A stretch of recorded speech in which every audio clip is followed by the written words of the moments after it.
AP మాజీ intelligence chief PSR ఆంజనేయులను కోర్టులో హాజరుపరిచారు CID పోలీసులు.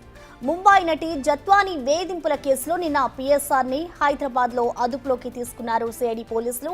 విజయవాడకు తరలించి విచారణ చేపట్టారు.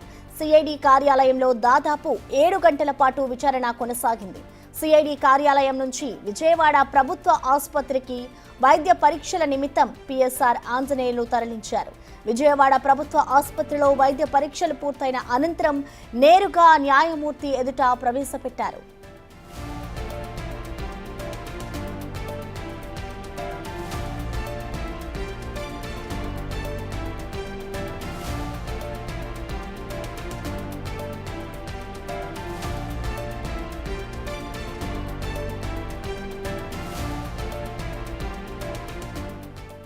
కర్నూలు రైల్వే కోయ ప్రవీణ్ నేతృత్వంలో పిఎస్ఆర్ విచారణ కొనసాగింది.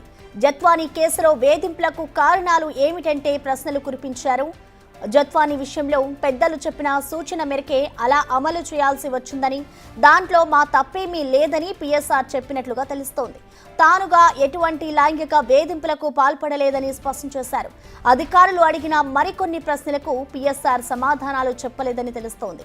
విచారణకు పూర్తి స్థాయిలో సహకరించలేదని అధికారులు చెబుతున్నారు. వైద్య పరీక్షలు పూర్తయిన వెంటనే న్యాయమూర్తి ఎదుట ప్రవేశపెట్టనున్నారు. దాదాపు 5 రోజుల పాటు కస్టడీకి ఇవ్వాలని కోర్టులో పిటిషన్ వేసే అవకాశం ఉన్నట్లు తెలుస్తోంది.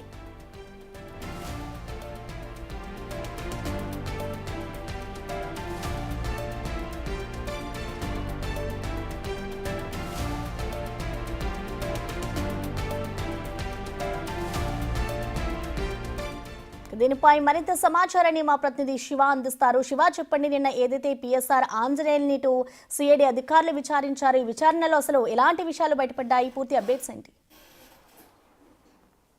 ప్రసన్న, మొత్తం మీద చూసుకుంటే నటి జత్వానీ కేసులో లైంగిక ఆరోపణలు, అలాగే బెదిరింపులు, కబ్జాలు, కిడ్నాప్ వ్యవహారానికి సంబంధించి కూడా ఇంటెలిజెన్స్ మాజీ చీఫ్ పిఎస్ఆర్ ఆంజనేయులు సిఐడి పోలీసులు హైదరాబాద్లో అరెస్ట్ చేసి నిన్న దాదాపుగా 7 గంటల పైగా కూడా సుదీర్ఘంగా విచారణ చేశారు. అయితే ఎక్కడా తనకు తానుగా లైంగిక వేధింపులకు పాల్పడలేదు, అలాగే ఎక్కడా బెదిరింపులకు పాల్పడ్డ దాఖలాలు లేవు. గతంలో ప్రభుత్వ పెద్దలు ఎవరైతే ఉన్నారో ఆ ప్రభుత్వ పెద్దల సూచనలు, సలహాల మేరకే అధికారులు చేశారు.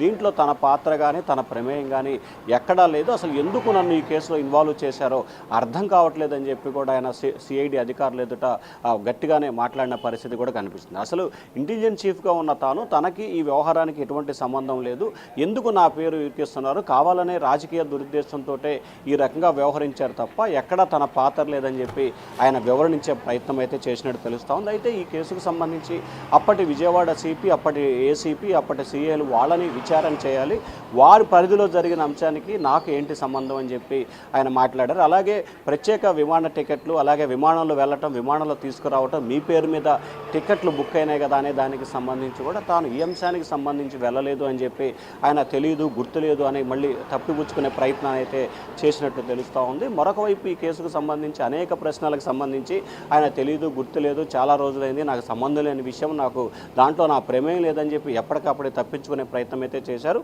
కొద్దిసేపు క్రితమే సిఐడి కార్యాలయం నుంచి విజయవాడ ప్రభుత్వ వైద్యశాలలో వైద్య పరీక్షలు పూర్తి చేశారు. విజయవాడ 3వ అదనపు ఏసీబీ ప్రత్యేక న్యాయస్థానం ఎదుట మరికొద్దిసేపట్లోనే పిఎస్ఆర్ ఆంజనేయులు ప్రవేశపెట్టే అవకాశాలు కనిపిస్తున్నాయి. ఇప్పటికే పిఎస్ఆర్ ఆంజనేయుల్ని కూడా కోర్టుకు తీసుకొచ్చారు సిఐడి పోలీసులు. మరికొద్దిసేపట్లోనే ఆయన న్యాయమూర్తి ఎదుట ప్రవేశపెట్టి రిమాండ్ విధించే అవకాశం కనిపిస్తూ ఉంది.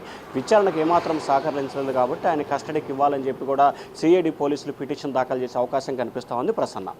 Right Shiva, thank you.